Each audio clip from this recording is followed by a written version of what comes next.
Welcome to the Stuff and Things Podcast, your home for all stuff related to your favorite things in entertainment. Now, here are your hosts.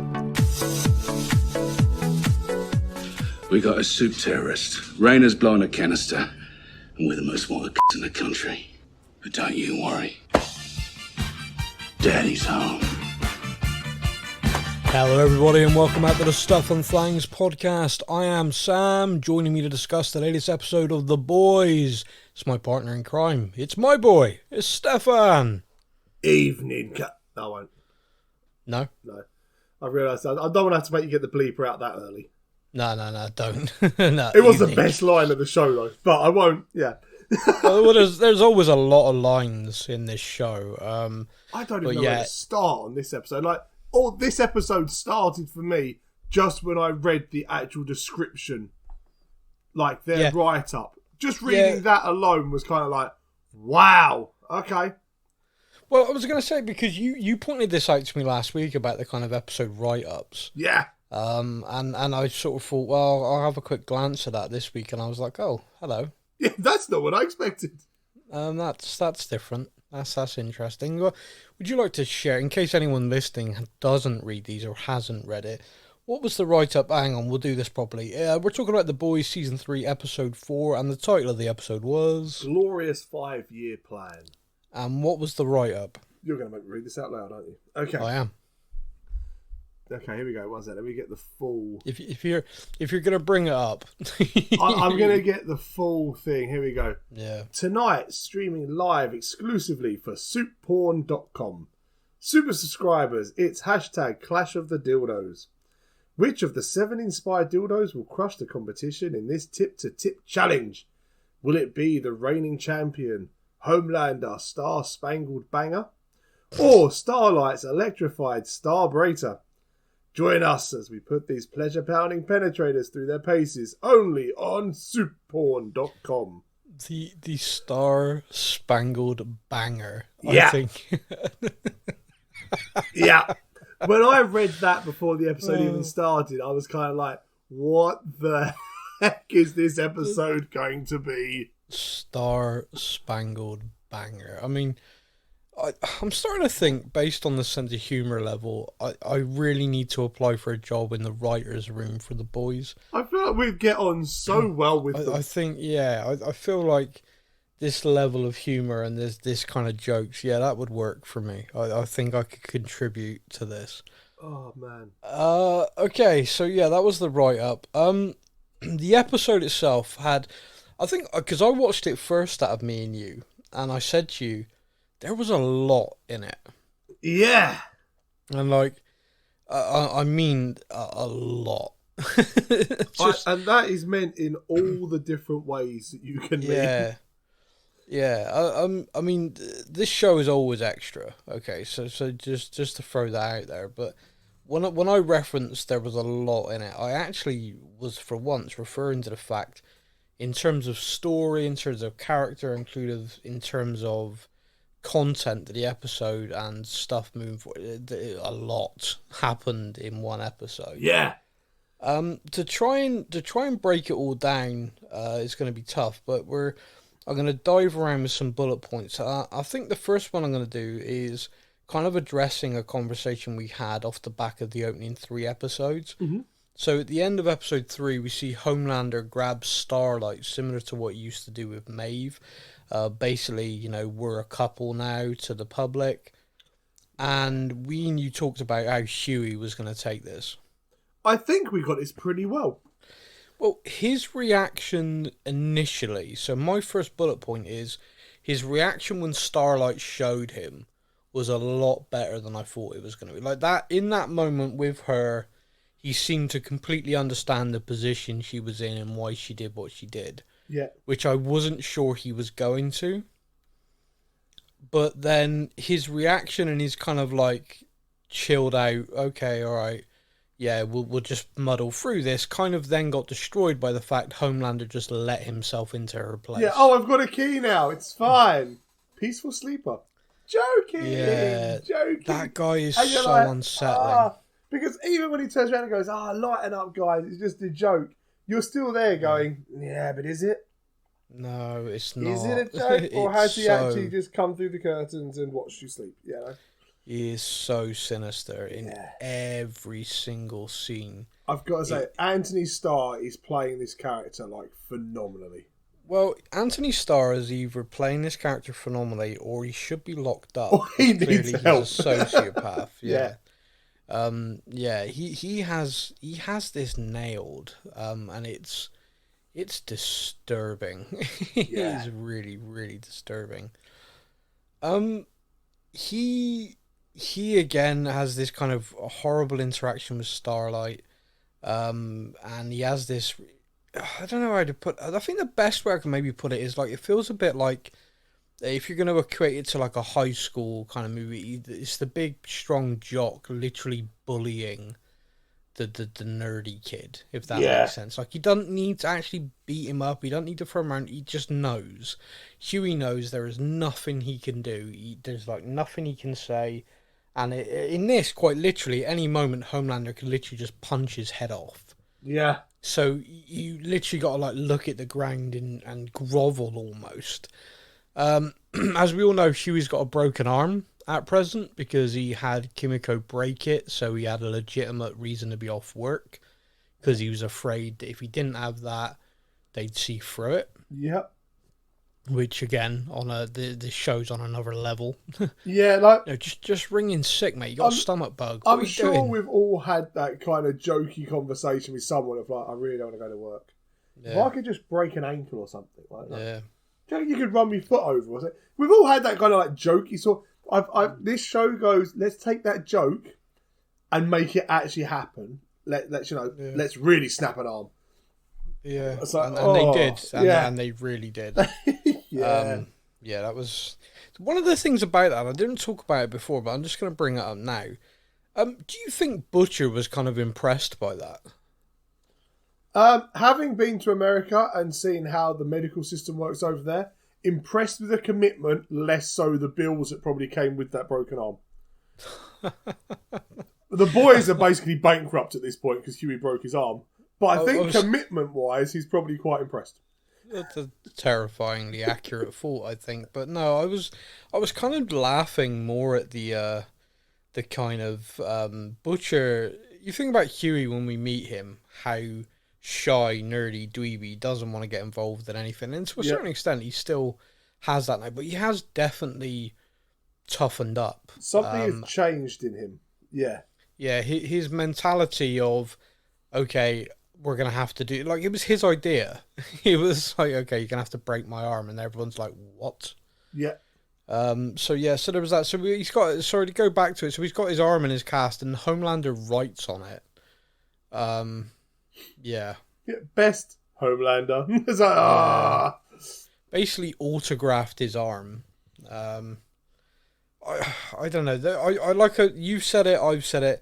All of the scenes with Homelander in are unsettling. Yeah. The guy on screen is terrifying. When he speaks to his the woman who's like his assistant, the assistant to the Seven, and he says, what was it he says? Is your brain fuck stupid or something like that? Is your idiot brain getting fucked by stupid? Yeah. That's not rhetorical. It's like, no. Oh. But that's the kind of, to me, it's like that's the mental intimidation and the mental kind of trauma you're giving people, because there's saying nasty stuff to people. There's like, oh my God, you're so fucking dumb. Yeah. And then there's driving it home with like reversing back over them. Just kind of like, no, answer me. Like really, really like, I'm not just saying this and you're just going to stand there and take it. I want you to actually engage in the fact that you're a fucking idiot. Yeah. But uncomfortable and awkward. And then we see her basically starting to act like Homelander. That was kind of a worry. As the show kind of goes on, she's turning more and more into him, and it's like, oh, okay. Well, it's like almost like she's being totally abused by him, And rather than hating him for it, she's kind of like channeling it into her own kind of persona. Yeah, it works for him, so maybe it'll work for me. Well, they always say, don't they, shit rolls downhill. Yep. So if she's getting hammered by her boss in equivalent, then she's going to take it, pass it on. Yep. I am deeply concerned about the guy that is like some sort of interviewer that she appears to be insinuating she's going to fuck with the Star Spangled Banner strap on. Well, he kind of agrees to it, which is more worrying. He's like, yep, okay. He's clearly a man of the world, Yeah. Not afraid to be hammered in the ass. Star Spangled Bangered, yeah. The Star Spangled Banged, yeah. Yeah. Do you think if this show clearly isn't going to appeal to a large demographic in the US, but I am amazed there's not been more protests. Yeah. Show yet. I don't know if it's a case of it's so far past the line that even those that would protest it are like, I ain't touching that. Yeah, I don't know. Like, just when you think about like how fanatical Americans are about the flag, the idea that it's the Star Spangled Banner sex toy, it just amazes me they're getting away with this. Like, there's no one there going. So much in this show that I'm amazed they get away with. This is bad. This is bad. The funny thing is the guy, the showrunner, in an interview this week said he's not ever pitched anything to Amazon that they've said no. So there's one of two things here. Either they made so much money for Amazon in season 1 that Amazon's just like, run with it, baby. Do what you gotta do. Or the guy at Amazon's an absolute pervert. Yeah. Is it a case now? That one. He's like, they've not said no to anything yet. What can I do next week? There's a famous thing in the comics, and we're gonna get it in live action, and it's one of those things.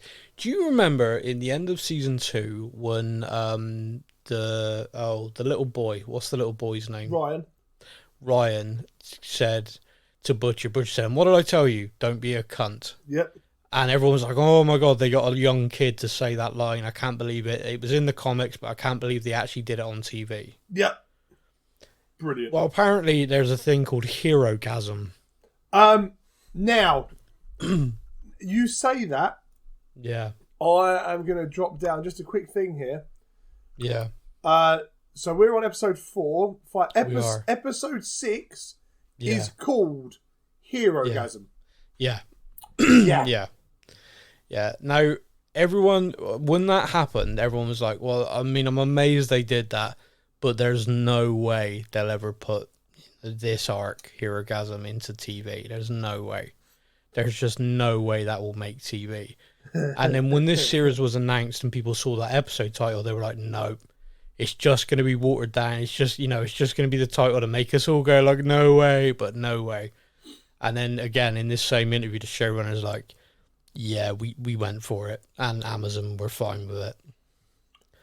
So now, I have seen a few places where I can look up what this was in the comics. Yeah. I've not done it. I've decided, nope, okay. I am literally just going to wait. Yeah.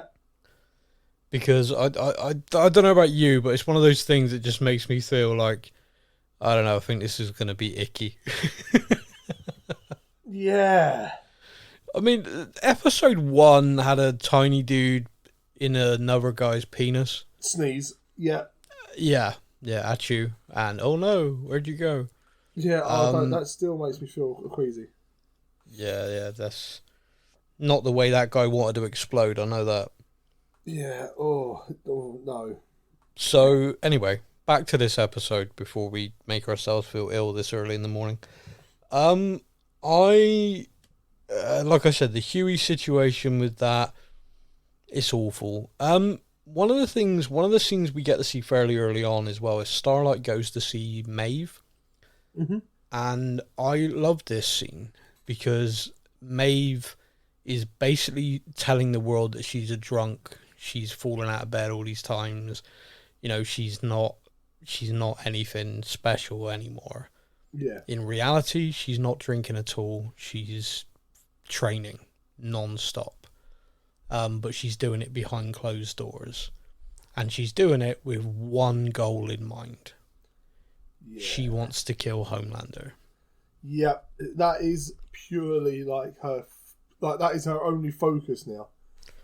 It is her only focus. Now, I got a question for you. I'm going to put it to you now, so we got it as a sort of a matter of record. Do you see Queen Maeve surviving this series? Well, I don't know. I feel like her character arc is being built towards death and destruction. Like, there's a lot of the whole, I've got it coming to me, I deserve it, and all this sort of thing. And I'm like, yeah.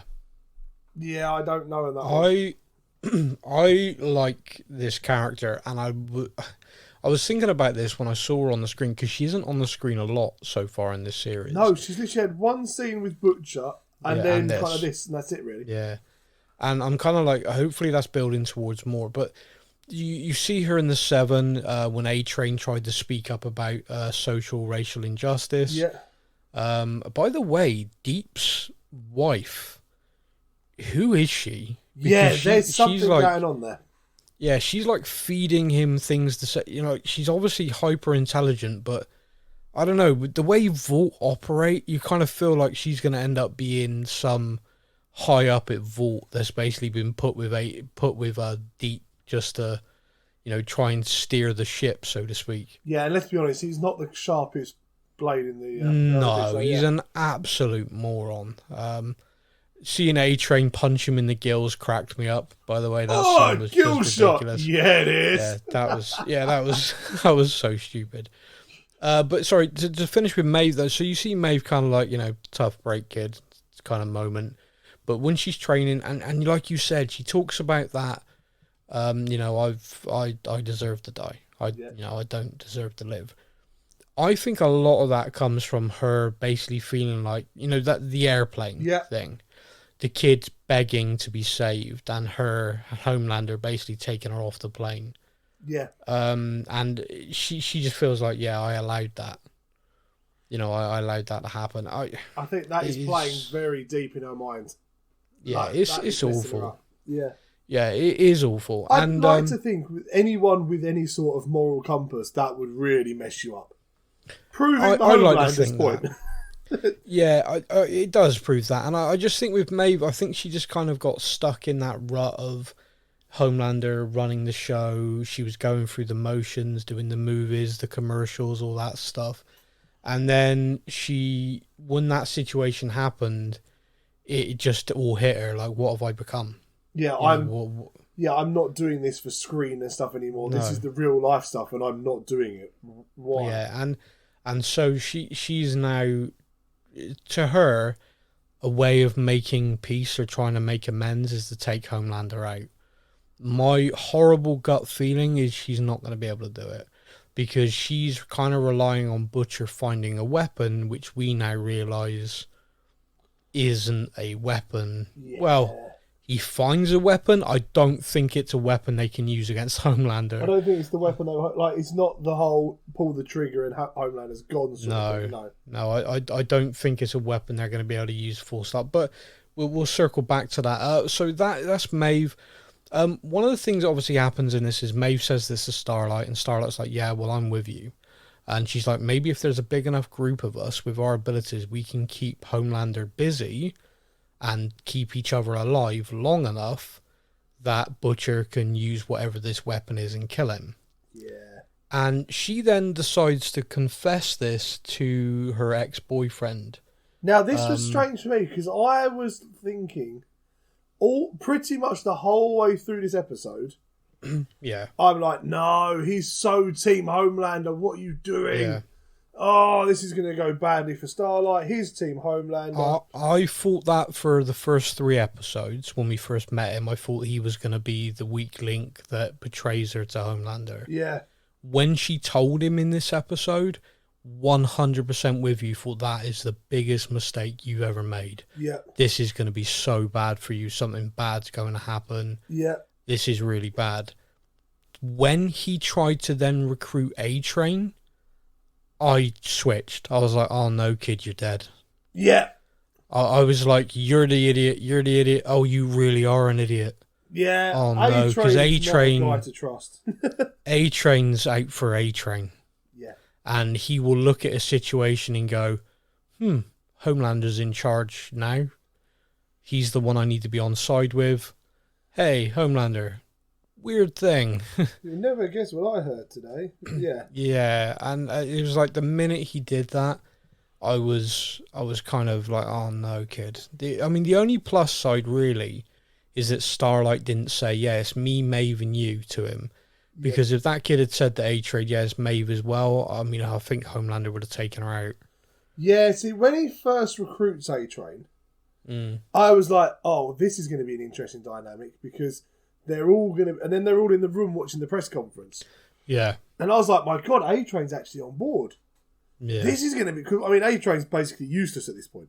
He is, yeah. But this could be interesting. If you like, because of what had just happened with the whole thing with the Deep and all that, I was like, maybe A-Train has gone across.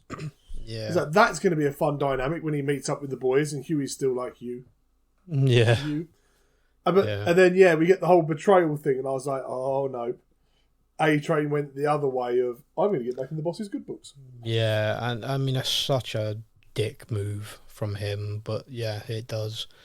It's no great surprise. Now, in this episode, speaking of A-Train, because I think this is well worth mentioning, do you remember the Pepsi commercial with the rioters in the street?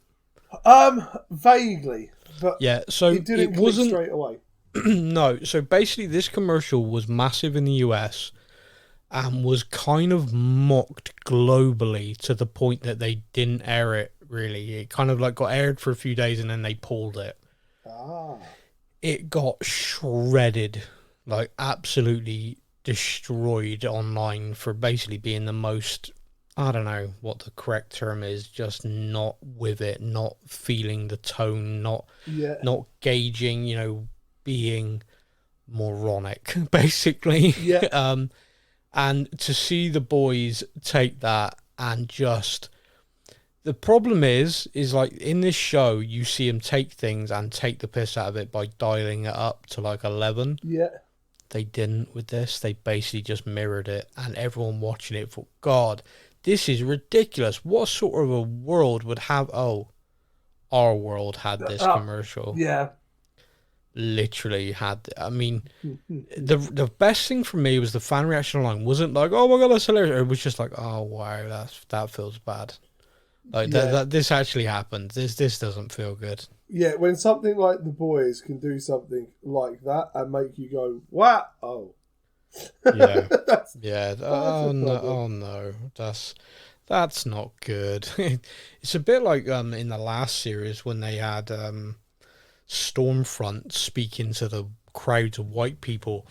Yes. Basically telling them, you've been, persecuted and this, that, and the other, and I'm like, okay, this feels far too real. Yeah. I'm not enjoying this. Yeah, this is hitting all sorts of levels that, this is not. Yeah, this isn't good.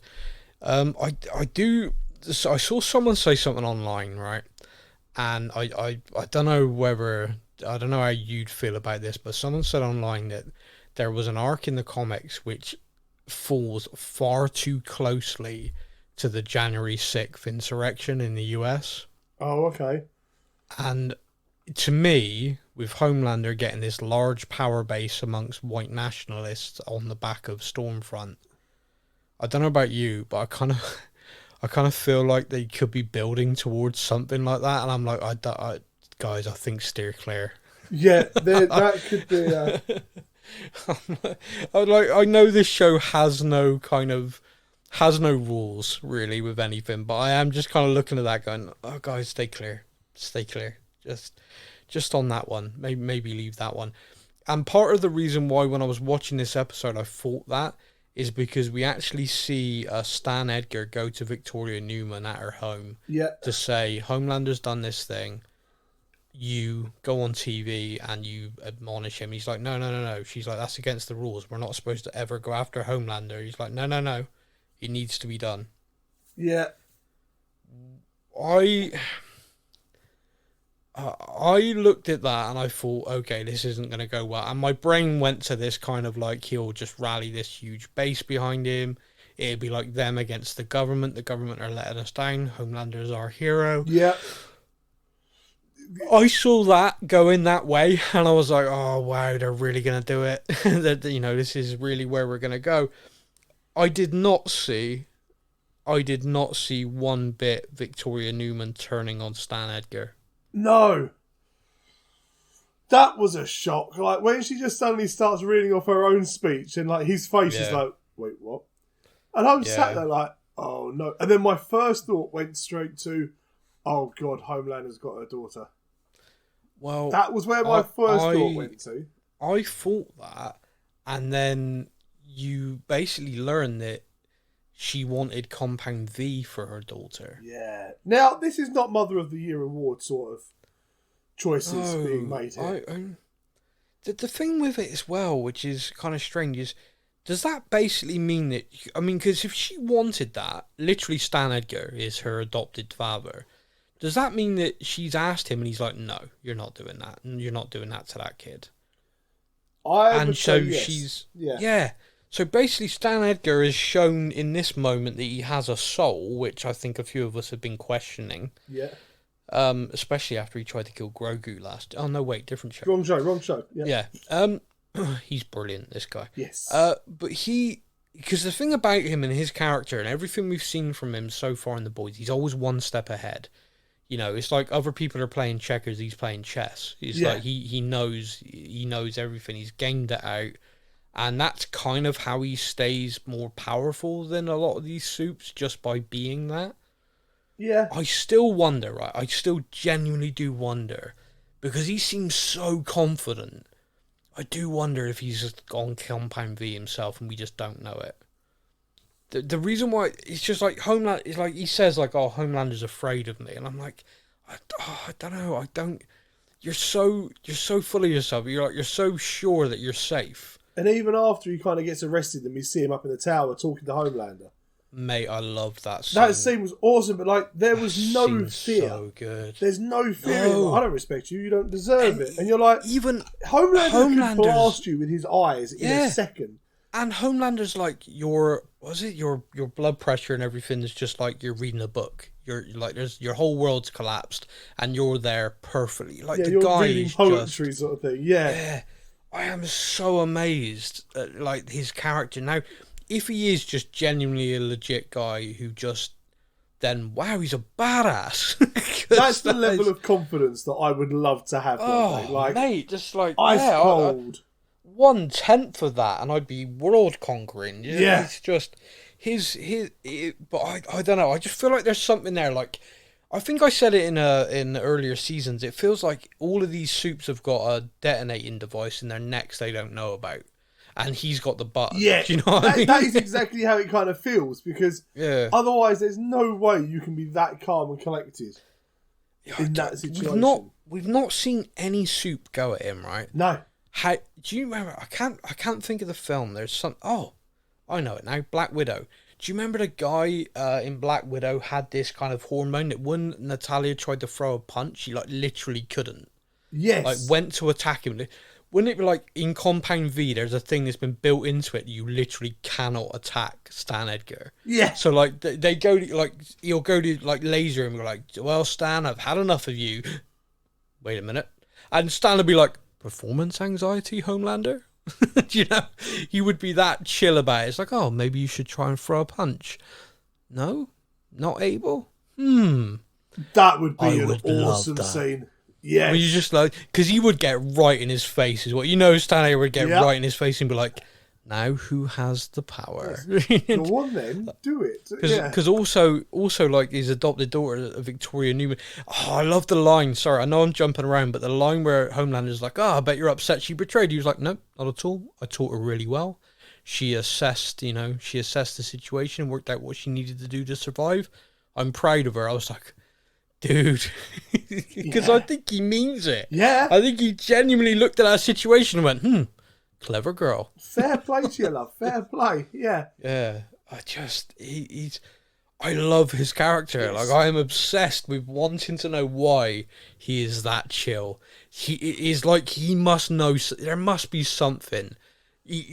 Because it's like, either way, I'm happy. Like, if he just doesn't, and he's just that calm and collected because he's that great, then wow.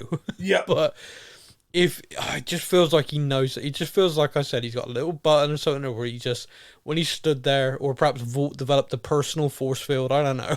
He just, you ain't gonna touch me, kid. You ain't gonna touch me, sort of attitude. It's like fair play. Yeah, but he delivers a line in this where and he hurts Homelander. He says, like, you are not a god. You are just a failed product. Yeah. And I'm like, oh my God, that line is brilliant. And it hits Homelander. But again, Homelander still doesn't do anything. No, doesn't attack him, but you can see, like, the emotion, and he's like, Homelander. Because I was thinking, oh, this is it. This is goodbye, Stan. Yeah, that was the line.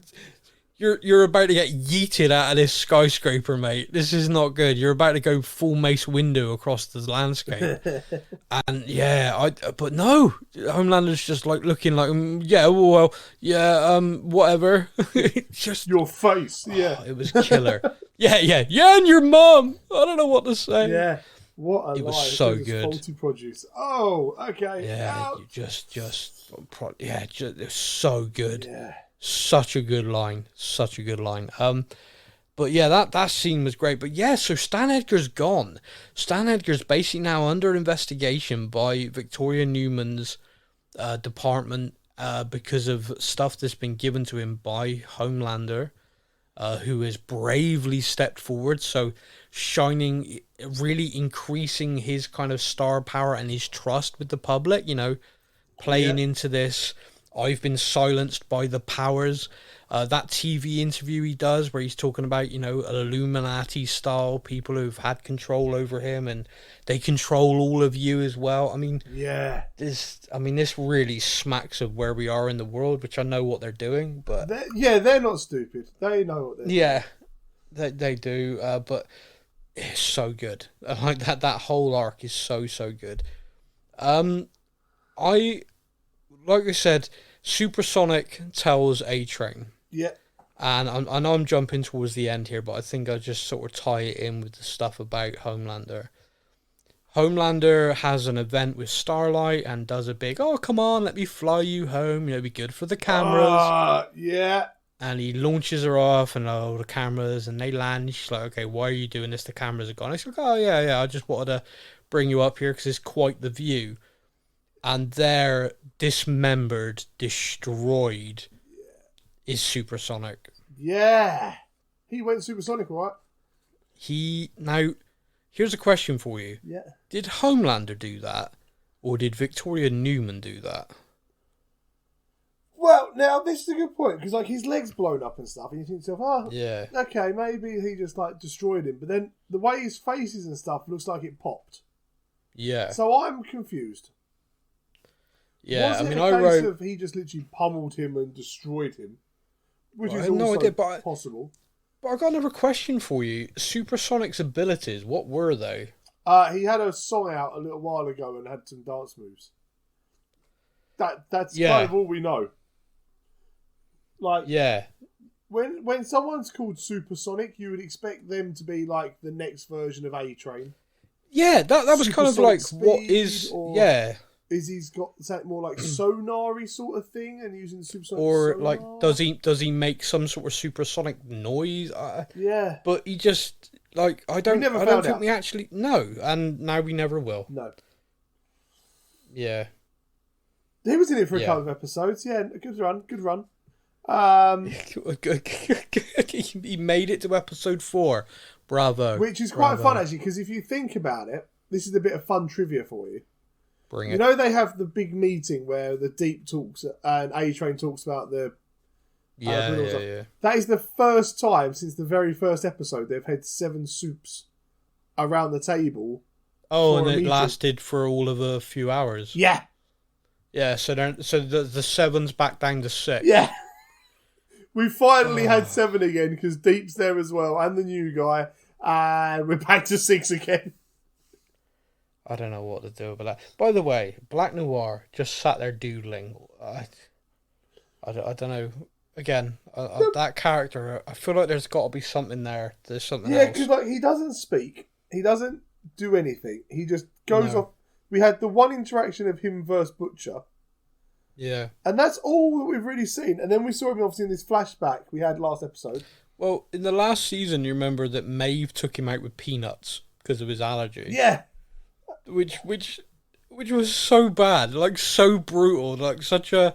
The guy's a badass and like was laid low by a nut bar. Yeah. Which is true. I mean, he's got a severe nut allergy, but just still, it's kind of crazy. I think Black Noir's after me. It's okay. I've got a bag of peanuts. Yeah, I'm safe. So the main part of this episode then is Butcher, who does a deal with Little Nina. Again, Butcher still thinks at this point he's heading to Russia to try and find a weapon that they used to kill Soldier Boy. Mentioning it, just very, very quickly mentioning this and briefing over it as quickly as possible. Yeah. Incredibly brave to go to Russia. With everything that's going on at the moment, to not rewrite that in any way, shape or form. Very brave. Very brave. Yeah, I'd imagine that was quite a long time ago they did that, but yeah, I'm with you. Yeah, they could have very easily just turned around and gone, right, we're going to China. Could have Kazakhstan it or something, yeah. No, I hear you. I don't think they give a flying in this show. No. Yeah. When they get there, it would appear that Russia's full of as much soup propaganda as America. Poor Huey is inflicted... in Russian, all of the visuals of Starlight and Homelander being a couple, and they're even mocking poor Huey in this tabloid kind of stuff. Every newspaper, TV show, advert. Oh, it's amazing. It does. We do get the scene where he realizes that Butcher is using Compound V. Butcher tells him, "Look, this is the stuff where you just get it for 24 hours, and it's poison, mate. You know, you don't want it." But we do see him ask for it, and I was kind of like, yes, we called this. Yeah. I feel good. I feel like I've got this. Did you... Because Butcher's like, no, Huey, no. He walks off. Did you think that Huey was going to accept that in that moment, and then it would happen later on, maybe he'd be forced to? Or did you think he was going to go and steal it, which is what he did? Because I didn't see that coming. I saw Huey with the Compound V. I didn't see it that quickly, or that was how he was going to do it.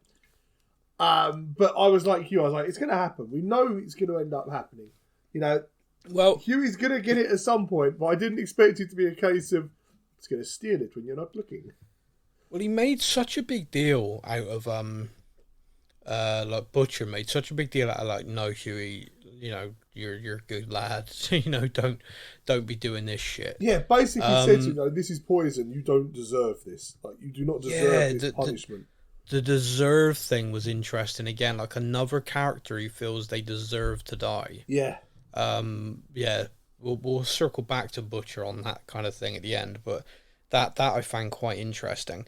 But Huey does steal it and does. Yeah, I don't know where to go with that. But yeah, they do this deal with Little Nina, and part of this deal is, look, I will tell you where this lab is.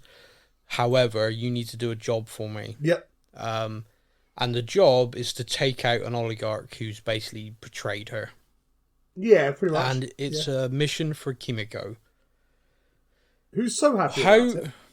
No. She says, I'm not your gun to Butcher, and Butcher basically says, yes, exactly you are. What you fucking are. Yeah, there's a couple of scenes in this, and I'll just get your opinion, because I've got a talking point at the end, but Butcher says that to her, and in essence treating her like nothing, which she points out when she's talking to Frenchie. I don't know about you, but when Butcher then has that conversation with MM. Yep. And you're kind of like, okay. And I think Butcher says, like, if I put that in place, I can't be a complete asshole, can I? Yes. You know, it's kind of like, you know, the team needs you, and I knew they would need you, which is why I recruited you. So maybe, you know I'm an asshole, but maybe I'm not a complete asshole if I did that. Yeah. But the way he's treating the team, and the way he's speaking to people, the way he's treated Ryan, for example, he's basically pushing everyone away. Yeah, hugely. And it kind of feels like he's doing that because he's on a suicide mission. And he's had that face to face with Homelander. It feels to me like he's like, this is it. I know he's gonna take me out, but I'm gonna push everyone away from me, so they'll be safe. Ryan will be safe. All the team will be safe, and I can take him down. Or die trying. That is very much where my thought process is.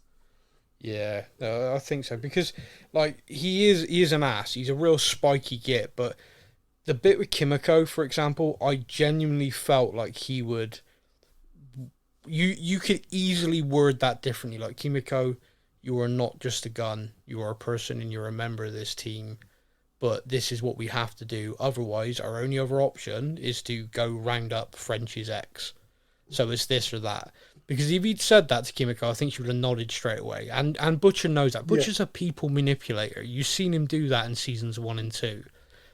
So he would have known that. He could have done that. He has the capacity to do that. But he didn't. He just elected to go down the worst possible path of assholedom. Yeah. And so, yeah. But like I said, I want to circle back to Butcher and that kind of thing at the end. But Kimiko goes on this mission where she has to pose basically as a whore. She goes in, there's this guy in his pants, this oligarch surrounded by ladies, partying, doing drugs. Yep. And he goes to his cabinet on the wall and the dildo collection. Yep. So when I read out that bit at the beginning, You did. this is not what I expected. Out of interest, what did you expect? I was expecting maybe like an advert on TV or something like simple, stupid, but okay in the background. I didn't expect him to have all of them and some hanging in a cupboard. Yeah, it was dark and disturbing. And the oligarch has the Star Spangled Banger. And the Star Breaker and the Black Noir. And yeah. Wow. Yeah. So, I mean, I'm gonna talk through this scene now, and then I'm going to call my priest. Yeah. So, Kimiko kills the oligarch by driving a dildo through the back of his skull and coming out through his mouth. Yeah. Just gonna let that settle for everybody for a moment. Yeah. She then fights her way through the various security that are there, Whilst using these, with dildos, and kills them all with various dildos, including one that got set to vibrate and vibrated and pulsed in a guy's head, and the blood spurted out. Yep. Okay. Yeah. Yeah. This is all. These are things I saw. These are things I will never forget seeing. You know when like you look at someone and you look at them in the eyes and you're like, wow, they've seen things. Yeah. Turns out they just got previews of the Boys episodes. Yeah. I now have that. I feel like I've been to war, man. Like, yeah, I will never get the image of a man having the Star Spangled Banner going through his skull. Yeah. God. Yeah. Stop saying it. She gets shot in the head, which, by the way, I had a moment of like, oh my god, Kimiko. Oh, wait, no, she's cool. I had the exact same thing. I was like, oh my god, they've just killed. Oh my. Oh, yeah, no. I was like, oh yeah. No. She's okay. She's Wolverine. I forgot. Yeah. I forgot she's Wolverine. And then the girl, it was basically one of the prostitutes who were terrified. They thought they were next. And Kimiko's like, no, you're fine, whilst covered in blood, having just murdered all of those people. And she's like trying to communicate with them without speaking, obviously, that they're okay. I saw that and I kind of thought, oh, Kimiko's going to find that really difficult. She's terrified all of those people. Yeah. And she doesn't want to be part of this sort of lifestyle anymore. No. And there she is terrorizing people. Yeah. She's basically makes a plan with Frenchie that they're going. Frenchie agrees with her. You're right. And he says, like, I'm not going to do this for Butcher, but MM's here, Huey's here. So let's do this mission for them to keep them safe. And then we go to Marseille. And then me and you are gone. Yeah. yeah, we'll just go. I don't know how you felt, but whenever I see in any kind of movie or TV show characters do something like that, we're going to spend the rest of our lives together. Yeah, You're dead. after this one mission, we're going to be together forever. And you're like, oh, man. Now, you bring up a very interesting point. Okay? Yeah. The boys have been renewed for season 4. They have. Social media, all of the cast have been doing big things like 4, yeah. Yeah. I have not seen one picture of Frenchie doing it yet. Yeah. I am very nervous. Well, you said this to me before this episode. You were like, "Oh, this been renewed," and Frenchie's like not doing anything, and I was like, "Oh no, she's not going to make it out." I've been using our Instagram page to comment on all of them, going, "Where's Frenchie?" Literally every single one of the actors that has posted a thing on it. There's a comment from Stuff and Things podcast. Where's Frenchie? Yeah, where is he? Dude, is he okay? I've started tagging I've put added the actual actor now. Like, dude, where are you? Hello, yeah, you alright? Yeah, well, perhaps he's just done well this week or something. But yeah, it is. You'd said that to me, so I saw that scene. I was like, oh no, yep, they're gonna kill Frenchie. Yep. So don't do this to me. No, I don't want to see this. I don't want to see Frenchie. this. But they hit this lab where they go, and Butcher and everyone, is their farm. But Butcher takes the V again. Yeah. Huey sees that like we discussed, and what we didn't realise, but we soon do realise, is that Huey's snuck and taken some himself. Yes. Now, we've seen how ill Butcher is when he comes off of this stuff. The impact on Huey is going to be interesting. Yeah, because, if you had to look at the two characters, I know which one I'd expect to be able to take drugs better. Well, which one I think would be able to handle the after effects better, yeah. So, Butcher, and they're in there, they're taking... okay, do we talk about the gerbil hamster scene, or whatever the hell it is? Now, apparently, that was a fun reference to Monty Python and the Holy Grail. Oh, okay, well, that's... The killer rabbit of Supersonic. The terrible beastie with horrible pointy teeth. That's the one. Apparently it's meant to be a lot of fun. But yeah, a V'd up hamster is amazing, by the way. That was hilarious. Finally, they found the weapon to kill Homelander. Yeah, it's just unleash that thing on looks him. over his shoulder, floating hamster. I was like, there was a split second of where is that going to go? Yeah. Don't more kill than Frenchie one with a reason, hamster. where is the hamster going to go? Yeah. Oh no. I see. No, silence. No, I don't need that. This show could go anywhere. That hamster could have gone anywhere. Yeah, I don't need that imagery. Thank you, but yes, you're right. And then it goes. But basically, just burrowed and ate through someone's head. Yeah. That was enough for me. So the boys are in this battle and they're starting to get a bit of a kick in. They're running out of ammo. The Russian security forces are there. Yeah. And Butcher then steps out and says the line. It's amazing. He then starts taking gunfire, fires up the old laser eyes, and it's the look on reactions. No, MM. No, what the fuck? Yeah. just looks disgusted, by the way. Yeah. Kimiko and Frenchie are just in shock, I think. They're just like mouths open, eyes wide. Huey obviously knew it was coming. Huey gives him the nod. All right, do it. Yeah. Do it. Yeah, it's got to be done, sort of thing. And but Butcher's using it as a tool. He says, I'm doing this in case things go sideways. And things did go sideways, and that was their way out. I'm still not convinced it's a good thing. I'm still, it's funny, it's visually funny, and it's kind of messed up, and I'm just concerned what this is doing to him. And he doesn't care what it's doing to him at all. When I watched the scene of him taking it again, my first thought was, oh, he's addicted to it. Yeah. Oh no, this is going to become like a heroin-y sort of thing. I need it. Well, it could. And I was go that way. Don't go that way. You know what I mean? I was like, oh no. Yeah. No, but it could do. Because it looked like he injected less.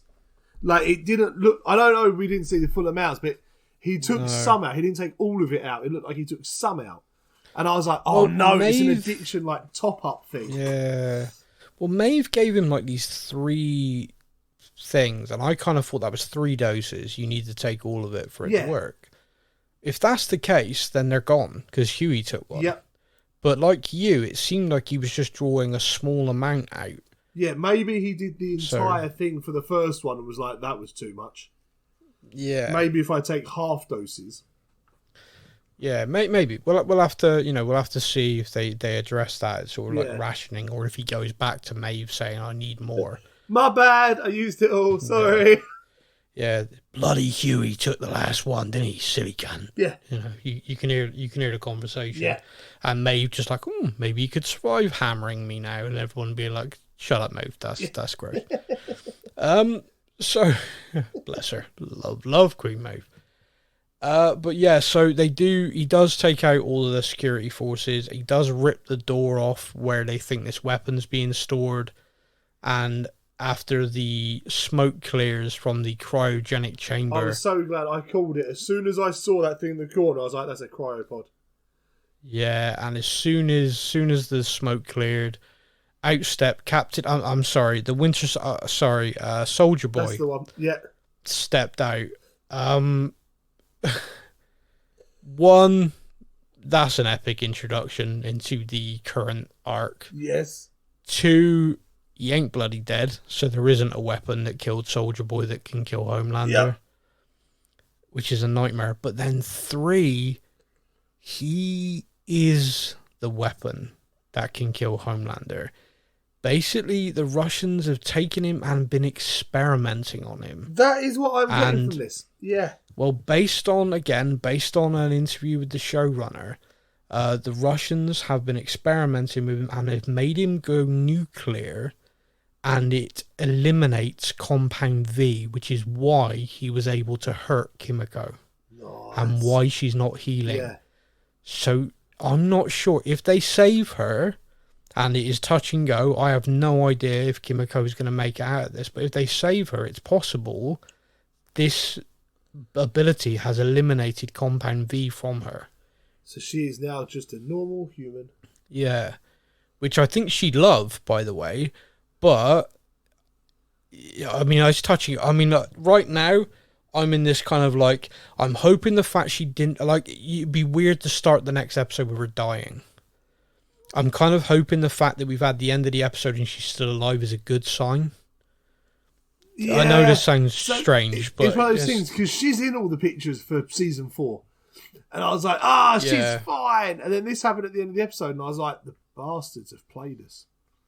Well, there's that as well. Could well be. We're all sitting there going, where's Frenchie? Where's Frenchie? When actually it's Kimiko that's not in it because she's died off, and it's like, you bastards played us on that one. Yeah, I mean, hell, loads of them could be killed off for all I know. But when I think of the boys, it's those 5. It's the Spice Girls. Exactly. Yep. So for the boys to continue, I'd like those 5 to continue. But obviously I understand, it's not how it always works. But, the 7, for example, are very interchangeable.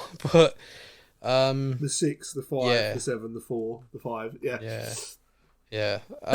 But yeah, but this episode ends in a van journey where MM and Frenchie are desperately trying to keep Kimiko alive. Yeah.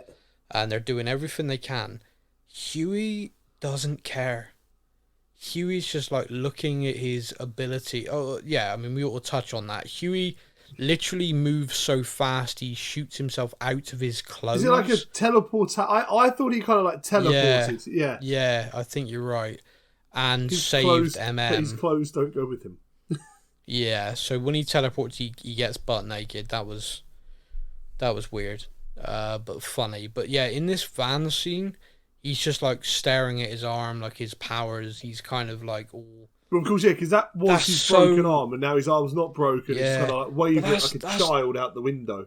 That's not Huey, though, is it? I mean, Kimiko's dying, and Huey just doesn't care. Yeah, something is broken in that man right now. And Butcher is talking about Soldier Boy. He doesn't care either. Yeah. Compound V has taken away, like MM's like, no, we're done, man. This, Yeah, no, I can't keep the this team team together. You fuck this. No, yeah. this is not it. This is no team anymore. And I do get the feeling that after this, we're going to possibly just get a run of it being Huey and Butcher.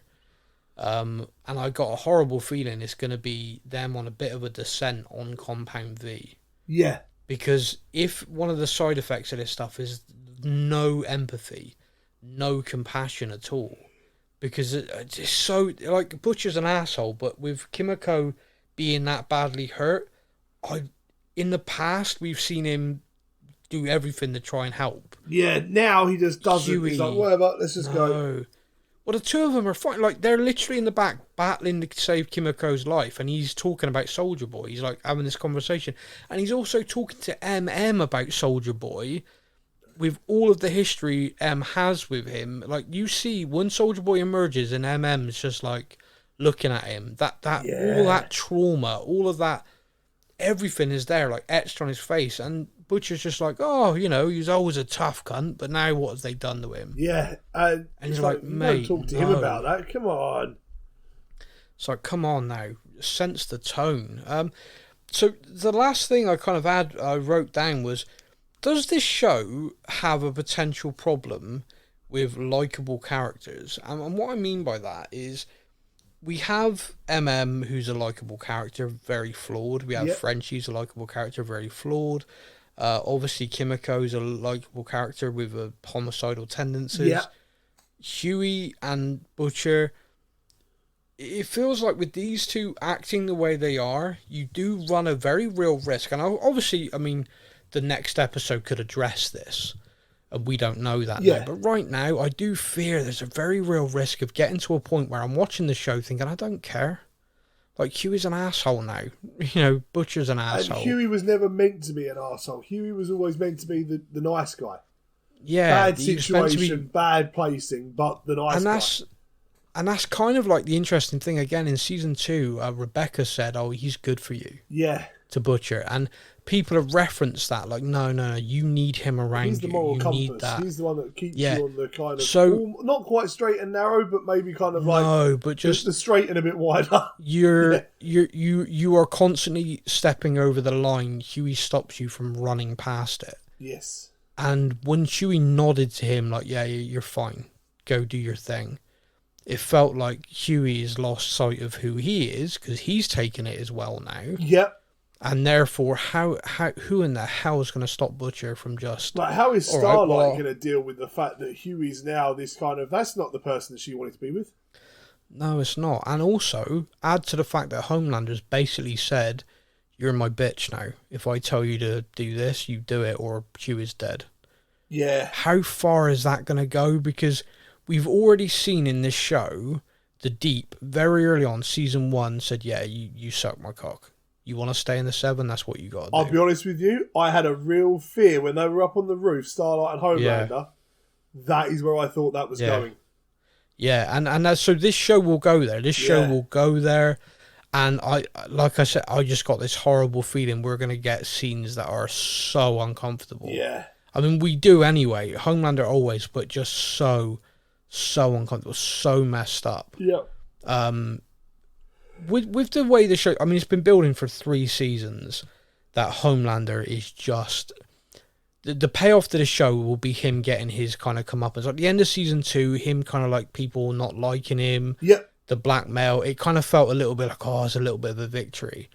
That's been completely turned to his advantage now. Yeah. And he is arguably now far more powerful than he has ever been in every sense. Because he's actually getting to act like himself and is being loved for it. Which is terrifying. He's basically now running Vault. Yeah. He's literally now running the place. So there's no Stan Edgar style trap to keep him in line. I don't know, because like fear for it in a sense of we talk about the Marvel stuff, The Walking Dead, Star Wars, all that sort of thing, and all of those shows have kind of got like interchangeable bad guys.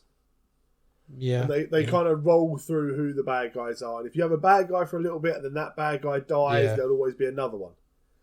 Yeah. This show is very, very much Homelander is the bad guy. Yeah. He is the big... Even in the last season where kind of Stormfront was the bad Nazi woman, it was still kind of Homelander's the bad guy, though. He's the one that everyone wants dead. He was, yeah, but there were still a couple of moments in the last season, like around Ryan and stuff, where you were kind of like, oh, wow, Homelander had a messed up life. Yeah. Maybe Ryan can be his redemption, but that soon went out the friggin' window. But then if they say something was happening and Homelander was redeemed, where does the show go then? Because this is the interesting... Maeve wants him dead. Butcher wants him dead. Starlight wants him dead. I think it's either the end game for the show is Homelander dying. Personally, I'd be sad if that was the end of the show. Yeah. I would like to think that the show could actually demonstrate that even when you chop the head off the snake, there's always going to be, the Hydra, if you know what I mean. Yeah. You chop off one head and up pops two more. Yes. So I think what you could do is the end of this series, perhaps, and I don't think this is happening, I'm just saying this is what you could do. You could have the Homelander finally get taken out. Finally Butcher, has that revenge for Rebecca. Finally Maeve has that, so the characters kind of have that piece. And you could almost have like a kind of collective, he's gone finally. Yeah. The Seven can be a power for good. They can be this, they can be that. But then you have to remember that Vault is still running the show. And deep down, Vault is just an evil corporation out for itself. And with Homelander gone, okay, the new leader of the Seven is this guy. And it's like, this guy is, like, again, is even worse. Yeah. Or Soldier Boy is now in charge of the Seven. And you're like, yeah, but that guy wasn't a nice guy either. You could easily have this show run, take Homelander out, but then demonstrate that when you do that, a Homelander wannabe could be the next big problem, or the Seven could become a power for good, but there are actually super, villains out there, which is what he tried to stir up as like a crazy thing, didn't it? Yeah, super villains attacking your school. Hide under your desk and wait for a hero. That's it. Yeah, see that. I don't think the show would be as good without Homelander's character because of how unnerving and uneasy he is. It's difficult because I don't see him I don't see him being written out in season 3.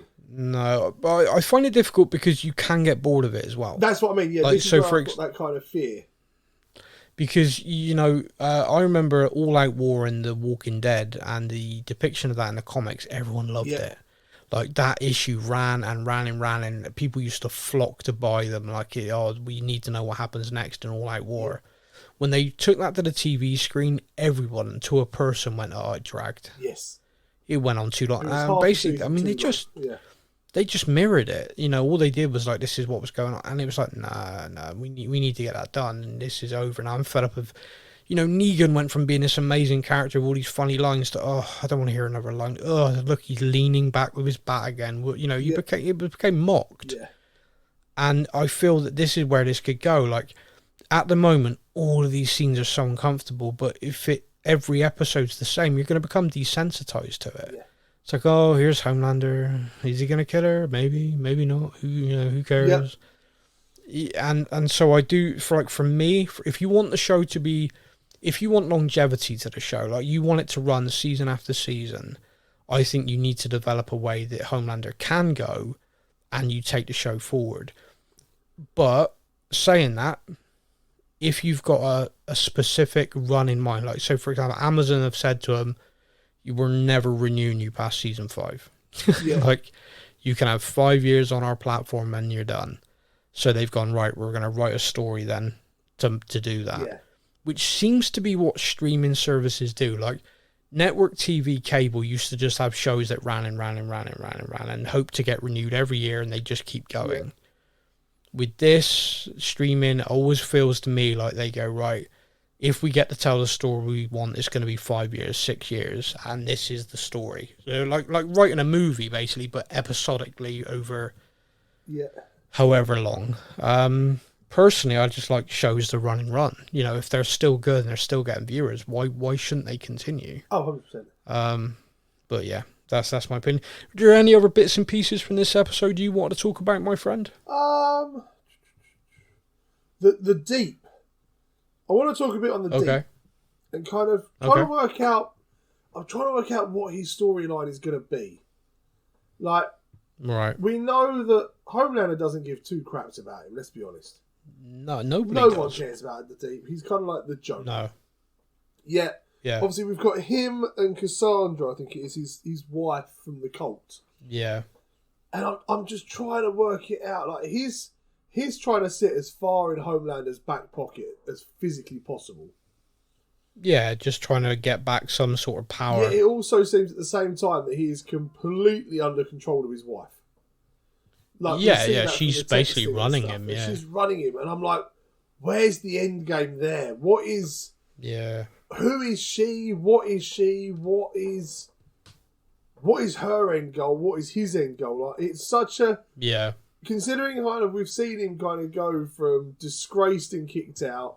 And obviously he had the problems with the cult and all that lot to now being brought back. Yeah. And I'm like, where is his storyline going? Because he's another character which is just difficult to watch. Like, he's creepy, he's slimy, he's kind of... the guy, again, playing the character phenomenally well. Yeah. But yeah, what is happening with that character? Like, I don't see... A-Train, you can kind of look at A-Train and go, right, okay, he's trying to just do everything he can to stay relevant.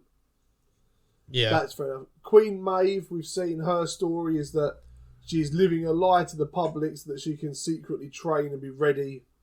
So we know what she's doing. Black Noir is kind of just there doing his thing. Yep. There's no real... Again, another character with no real storyline there. He just appears every now and again like, what's up? What's up? Well, I kind of feel like something's building with that because we have seen how he end up disfigured now.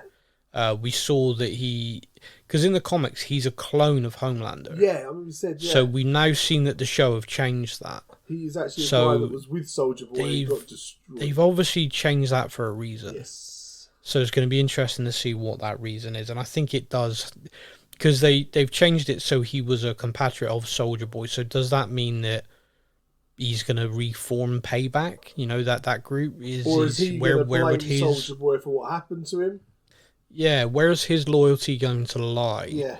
If he learns that Soldier Boy's alive now. Is he going to go on a mission to try and kill him himself, or is he going to go on a mission to try and join him? Yeah. So yeah, I think there is something there for Black Noir. And then yeah, obviously Starlight, she's one of the main characters. Know that one, but the Deep just doesn't really have a. He has nothing to fit into, and I'm just so confused by what's going to happen with that character. No, I hear you. All right. Well, look, we will look at that next week. Hopefully, there will be more. I mean, I say hopefully. I don't know. I find most of the stuff with the Deep deeply unsettling. Pun intended. Yeah. But Did you see as well? So, PETA, PETA, have the animal activist people that, you know, if you sneeze near an animal in a zoo, they'll come and fine you for it. Oh, yeah. They've actually praised the boys for using a very obviously CGI'd octopus instead of trying to use a real octopus. They've actually written a thing and praised the boys for using CGI. Well, which makes me laugh a little bit because, what else were they going to frickin' do? I really don't know where to go with that. Like, okay. Yeah. I mean, thank you for using a CGI octopus as Timothy. We thought it was great. And I'm like, you're animal activists and you're saying, well done, you ate a CGI octopus, not a real one. I'm like, okay, yep, okay. I mean, yeah, I suppose. I think on that note, we're going to call it. Thank you to you, obviously, my friend, and big thank you to everybody who listens and continues to message in. I did get a couple of messages. I've not got time to read them this week, but we will get to them next week. Thank you, everybody. We will be back to discuss The Boys next week. If you enjoy our voices quite a lot, you can continue listening to us talk about the Obi-Wan Kenobi series. That show will be out Thursday of this week. And on Friday, Joining us once again will be Kaylee as the three of us discuss episode 2 of the new Disney Plus show Ms. Marvel.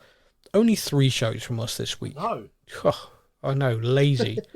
Until then, everybody, you all take care. Red Dawn, motherfucker! Thank you for listening to the Stuff and Things podcast. We hope you enjoyed the show. You can find us on Facebook or online. Simply search the Stuff and Things podcast to join in our conversation every week.